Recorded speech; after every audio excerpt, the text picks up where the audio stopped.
किसी महकमे में घुसने से पहले आपको कोई इतना जानकारी नहीं होती है और महिला आयोग में आने से पहले मुझे पता नहीं था किस तरह के केसेस को डील करना पड़ रहा है। तो महिला आयोग में आने के बाद में जो केसेस को जो डील करना शुरू किया और देखना शुरू किया तो वो एक अलग सा दुनिया है, क्योंकि एक सेफ जिंदगी जीते हुए साधारण सी एक मिडिल क्लास फैमिली से मैं बिलोंग करती हूँ। मेरे साथ वाले बहुत सारे लोग भी मिडिल क्लास फैमिली और कल्चर से बिलोंग करते हैं, तो हमारी सोच से परे की एक दुनिया मैंने देखा है। बहुत समस्याएं हैं, लोग बड़े हौसले करते हैं कि महिला आयोग में आ रहे हैं या पुलिस तक पहुंच रहे हैं और उनके हौसले को दाद देती हूँ। अगर जितनी भी केसेस है उनमें से अगर एक भी केस अगर वो पीड़ित वाकई में पीड़िता है तो उनकी मदद करने में बहुत मुझे अच्छा लगता है। बाकी समाज की एक अलग रूप देखने को मिला है महिला आयोग में मुझे, जिसके बारे में मैं परिचित नहीं थी। इतनी ज़्यादा एक सरसरी तौर पे पता था कि बाकी इतनी ज़्यादा गहराई में मुझे पता नहीं था। मैम, आपको लगता है कि जिस तरह से महिला उत्पीड़न के केस भी बढ़ रहे हैं, उसके साथ ही फर्जी केसेस को लेकर भी कई तरह के संज्ञान लिए गए हैं कि कई मामले जो है पहले संज्ञान में आते हैं फिर फर्जी निकलते हैं, इसके बारे में आपका क्या अनुभव रहा है? मैं जैसे हमारे को पता लगता है कोई केस आते हैं तो हम बहुत भावुकता के साथ में उनको न्याय मिलना चाहिए, उस तरीके से हर एक केस को इस तरीके से डील करते हैं।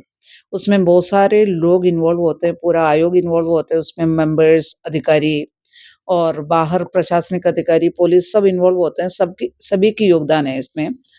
तो शुरुआत करते हैं, उसके बाद में जांच पड़ताल के बाद में पता लगता है कि ये केस तो फर्जी है, किसी को सबक सिखाने के लिए है और बहुत सारे केसेस वाक़ईदा पीड़िता की जो है बात सही निकलती है।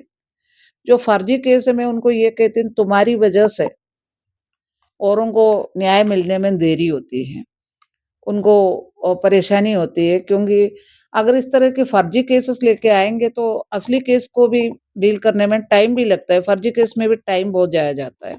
तो मैं उनको हमेशा सजेस्ट करती हूँ कि फर्जी केसेस मत करो। आप किसी से बदला लेने के लिए या कोई रेवेन्यू की मसला है, रेवेन्यू में क्या लेना-देना है महिला आयोग का, पर रेवेन्यू के मसले पे भी ज़मीन-जायदाद के मसले पे किसी महिला को बीच में डाल देंगे कि मेरे साथ मारा-पीटी हुई या छेड़-छाड़ हुई, ताकि उस आदमी को सबक सिखाने के लिए। तो मैं हमेशा ये कहती हूँ कि सबक सिखाने के लिए मत करो, आप न्याय पाने के लिए करो।